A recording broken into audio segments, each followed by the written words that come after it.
The intersection was a wall of noise, horns blaring, thousands of shoes hitting the pavement, a city in motion. Then, everything stopped. I kept walking for a few paces, sidestepping frozen commuters. I looked for a gas cloud or a visible weapon, assuming some neurotoxin had just drifted through the avenue and shut everyone down. But then I saw their eyes. They were darting back and forth in terror. I watched a man's chest rise in a shallow, panicked breath. They weren't unconscious. They were fully awake, locked inside bodies that had simply stopped obeying them. In an instant, the city had transformed. It was no longer a hub of activity, but a massive grid of individual cells, each holding a conscious mind captive in its own skin.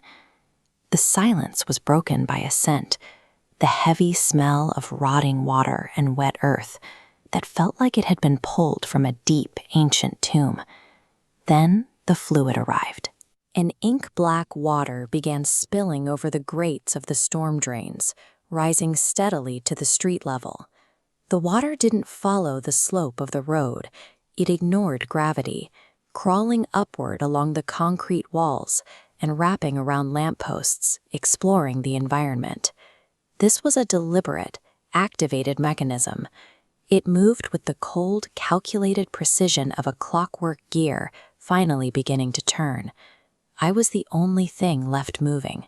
I started to run, my boots splashing through the shallow, rising blackness as I wove through the rows of statues. I looked down into a puddle and saw a different world. It didn't reflect the buildings above me, but a submerged landscape of alien architecture where shadowy figures drifted through the dark. As the rising water touched the frozen crowd, their heads violently snapped toward me. Their eyes were gone, replaced by empty, black holes. Thousands of those hollow sockets tracked my every movement through the dark. Their necks cracked in the silence, rotating with a synchronized fluidity that felt entirely inhuman. The people around me had been converted into sensory outposts. Every paralyzed citizen was now a lens, feeding my location back to a single predatory intelligence. Then the water began to speak. It echoed up from the pipes in the voices of people I hadn't heard in years, dead relatives and missing friends calling my name from the dark. The streets didn't follow the logic of a city. Avenues tightened in concentric circles, designed to funnel movement toward the central plaza. When I tried turning back, directional voices grew louder, steering me deeper into the grid. Somewhere beneath the pavement, the apex organism was pulling the strings. It was a consciousness that lived in the drowned reality beneath our own, finally surfacing to claim what was ours. The city was a meticulously engineered feeding ground.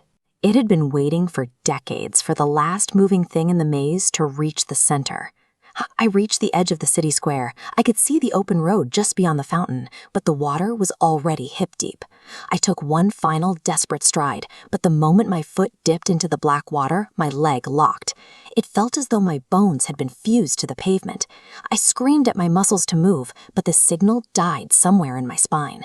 I was a passenger in my own body, watching through my own eyes as my limbs refused to fire. The air turned frigid. A shadow taller than the buildings began to stretch across the plaza, signaling that the thing behind me had finally stepped out of the water. The ultimate horror wasn't the threat of death. It was the realization that I was now a permanent passive observer trapped inside a hijacked suit of meat. It rose silently. An immense, mannequin-sized face made of thousands of drowned bodies fused together, emerging from the black flood. A cold pressure gripped the base of my skull. My neck snapped back, forcing my head to tilt upward until I was staring into the millions of eyes opening across the entity's skin. My jaw unhinged. My vocal cords tightened without my consent, and I felt my own mouth open to speak the words of the thing that now owned me. Reality had finally overflowed. The trap was closed, and everything that made me human was now part of the dark.